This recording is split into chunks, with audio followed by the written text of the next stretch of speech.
What do you say, baseball fans? Rye Bread talking baseball, episode 15. Last night we had a limited slate in Major League Baseball, so I figured we'd just go chronologically, and I've got a couple appointment pitchers for you. Slugfest in Cincinnati during the day yesterday. I was on Twitter with some Reds fans. Exciting game, back and forth, but the Reds hit 6 homers and lose. It was depressing. And I was going back and forth playfully with the Reds fans because we were just enjoying the game. It was fun. But the sense of dread that came over the Twitter sphere when the bullpen got involved reminded me of some old Tigers teams that I used to follow, some early Devil Rays teams that I used to follow, where no lead was safe, ever. And that's the feeling I got from these Reds fans, and it makes me feel even better about my pick of Brewers, Cardinals, Reds, Cubs, Pirates. But it was still an enjoyable game. Lots of homers. The D-backs aren't that good, though, and they swept the Reds at the Reds. It's just hard to get your head around. If you're a Reds fan, it's just tough, man. 6 homers, and you lose. 2 by Winker. Votto, Casty had one coming back from suspension. It hurt them not having Castellanos in the lineup, but come on, you got to figure out a way to get one from the D-backs. And then India, Jonathon India, the rookie, hits his first major league home run. They give him the silent treatment in the dugout. It's awesome. But the home run of the day was Suarez. Suarez, the third baseman playing shortstop. Clearly a third baseman playing shortstop at this point. He did not look smooth in the field early yesterday. But if you hit bombs like that, I guess you can play wherever you want. But a major league shortstop, you expect the guy to be silky smooth, like a magician out there. It's just the best player when you're coming up is usually the shortstop when you're little, right? They put him at shortstop. And the guys playing shortstop in the big leagues, they have the leather. Mostly. And Suarez looked kind of rough. But it was the play of the game. Souvenir Guy goes Souvenir Guy over 3 or 4 rows. Loses the nachos. They go fluttering away. Oh, man, it's glorious. It's funny when you see it without the sound, but then they let the announcers at it. Man down! They were doing your boy wrong. Hit his knee, trying to walk it off. Kid was there. It's ugly. It's traumatic for that kid. But my God, I'll put the link in there. I have no problem laughing at this guy's expense because it will never be me. The same way that I can laugh hysterically at somebody who gets trampled by a deer because they tried to feed it or something stupid like that. This is one of those instances. Guys who go bananas for foul balls. Foul balls is even better. The occasional home run ball might be worth something, so maybe you get a pass, but not here. It was 1 of 6. 1 of 6 on the day. Home runs, not exactly hard to come by there in Cincinnati. But, man, he pulled a hard header. Multiple rows, and it's worth checking out. If you haven't seen it, maybe I'm just a jerk, but, man, you own that. If you do that, that's your own doing. You can't go after baseballs like that in the stands. You get what you get.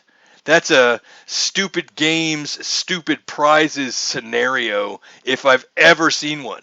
It's dangerous up there, man, especially when you're not in the best physical shape. It was so ugly. It's worth checking out. Anyway, I'll be checking out the matinee today in Chicago. They got a great Chicago story when I saw a matinee there. It's for a different podcast maybe. But I was watching a bunch of those games when I was a kid. Harry Carey, Cubs, they didn't get lights at Wrigley until 1988. Maybe some of the younger baseball fans don't realize that, but that was kind of new. And even when they got the lights, they could only turn them on 18 times a year from some silly ordinance that they had. Just another example of old guy baseball barking at the sky. And then MLB stepped in and was like, all right, that's fine, but if there's a World Series game there, you have to play at a neutral site so we can televise the game at night. Like, oh, okay, we'll put them on. We'll turn them on. So ever since then, it's been normal. But there's extra history to a day game at Wrigley, especially when you were watching Harry Because some of those teams back then were bad, and he would be in the bag late in the game, hanging out the press box, clearly hammered.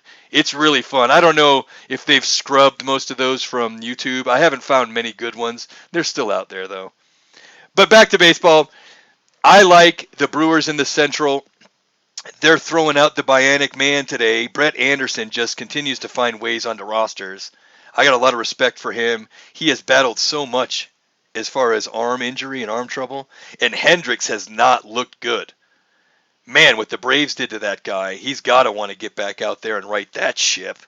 But I like the Brewers today, and I'll be watching. If you're on Twitter, hit me up. I'm all over the Brewers at Cubs today. Now, staying in the National League out west, Dodgers hosting the Padres, another awesome game. Padres win it on a beautiful double play late that ended up doing it for them. We said at the beginning of the week that the Padres might look forward to this series. I think they might have. Not that the Brewers are bad, but man, they played a heck of a game last night. Got a big win for the Padres. Spicy. That's turning out to be everything Major League Baseball hoped. And tonight, it's even off the chart marquee matchup. Darvish at Kershaw. And I did a dive on these numbers. Kershaw's FIP, fielding independent pitching, is 1.51. That's gross. That's home runs, walks, strikeouts, hit by pitch, and then put through a formula so that it spits out a number as if it was a league average defense behind you. And Kershaw's numbers are just minuscule. Darvish, his FIP, 3.14. And it kind of confirms something for me about Darvish. He's very good. But I'm an avid fantasy player, and I have never rostered Darvish because I'm not willing to pay the price that he commands. He is a good pitcher, but I don't want to say overrated. I just want to say there's a little helium in there. And I expect the Dodgers to get to him tonight. I think the Dodgers win that game and take control of that series because the Dodgers aren't going to play around. I looked at their margin. The Dodgers are plus 37. The Brewers are plus 24 in second place, and the Red Sox at plus 23. But plus 37 at this point in the season, it's gross. And I think it gets bigger tonight. I think the Dodgers stop playing and win this one for their guy Kershaw. Over in the American League, the Yankees won a game behind Domingo Germán. They're still not hitting, but Cleveland is toothless at the plate after Ramirez. So I think that Jordan Montgomery goes out there tonight for the Yankees. They probably get another one. The Yankees look like they're turning it around a little bit, and they've got Cleveland and Baltimore coming up. They're probably going to make a climb out of the cellar. But they still have to start hitting, and they really didn't hit last night. And tomorrow's matchup is the one. Cole and Bieber are squaring off in the Saturday game. But tonight's game, I'm not really that interested in it. I expect Jordan Montgomery and the Yankees to win tonight against Cleveland. The Central is going to be kind of weak, and it's going to end up the wild card between the West and the East, I think. So this matchup of Boston and Seattle is a little bit more important on its surface. It's a bad time for Boston to start losing games because the Rays and Jays are going to play tonight in St. Pete. Glasnow against Matz. I'm not going to overdo that one. It's an appointment watch. Glasnow didn't have his best stuff against the Yankees. I expect him to be sharp against a 3-0 Steven Matz, who was supposed to be the fourth horseman. Harvey, Syndergaard, DeGrom, and Matz. But the Mets blew that, of course. Matz has put it together for the Jays. 3-0 Jays, 3-0 with the Jays and heading into a big one at the Trop. So somebody's going to gain on Boston if they lose.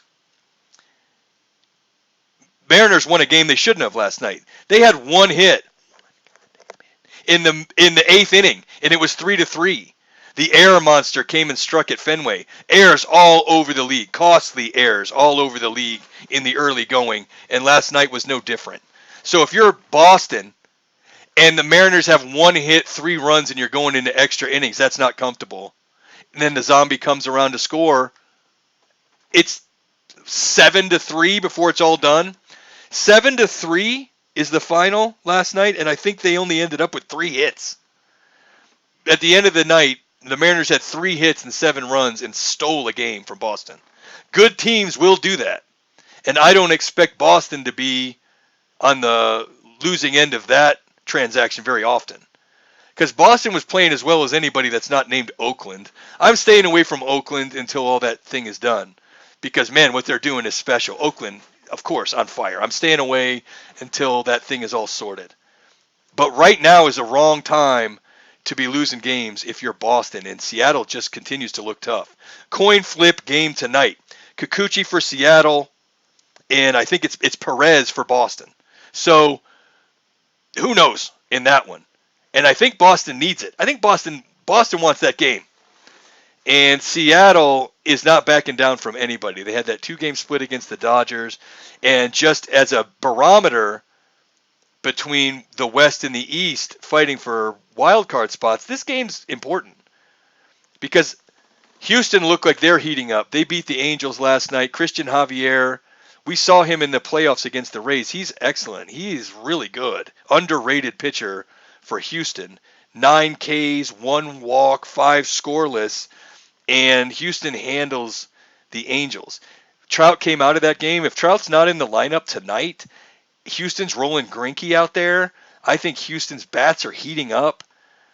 Houston's looking good for tonight. I think Houston wins that game, starts to balance that schedule. That was only their second home win. They're now 2-6, I believe, at home. So Houston is strong, and the Angels are not playing their best ball right now. Rendon's on the mend. This could get kind of ugly for the Angels tonight, especially the way those bats heated up for Houston. That's dangerous in their building. I expect Houston wins again tonight. But Oakland's won all these games in a row, I think 10 or 11 games in a row at this recording. I think it's 10. And they're still tied for first with the Mariners. The Mariners deserve to be in first place. And the Red Sox deserve to be in first place. And these games are tough. So I'm looking forward to that one tonight. Appointment pitching before we leave. You've got DeGrom against the Nationals. I expect that the Mets will win that game. Division game. The East is kind of ugly right now, but I expect they handle the Nationals. And then we talked about JT Brubacher yesterday. JT Brubacher at the Twins should be an appointment watch. Check him out. He's an emotional guy. And a little side note for the Twins. They're going to call up Alex Kirilloff. And if you want a special note about Kirilloff, he's the guy. He made his major league debut in the playoffs in a wild card game against Houston. So he forever holds the record no matter how well he does or doesn't do in the pros. But he's a prospecty guy. He's from Pittsburgh, and the Twins are hosting Pittsburgh. So there's a lot of rumors flying around that you're going to see Kirilloff up. You're going to see Kirilloff up today to play against Pittsburgh because he's a Pittsburgh native. And the Twins need to start winning some games. And it's a tough assignment with Brubacher on the mound. So get at me on Twitter. I'm watching the Brewers today at RyeBread0844. If you're at the Trop after the game tonight, head over to Bascom's Chop House tomorrow maybe and get yourself a nice steak. Bascom's Chop House, Clearwater, Florida. It's about 15 minutes from the Trop. Tell them I sent you. You will not regret it. Thank you for watching. We'll be back tomorrow because I'm going to do 162.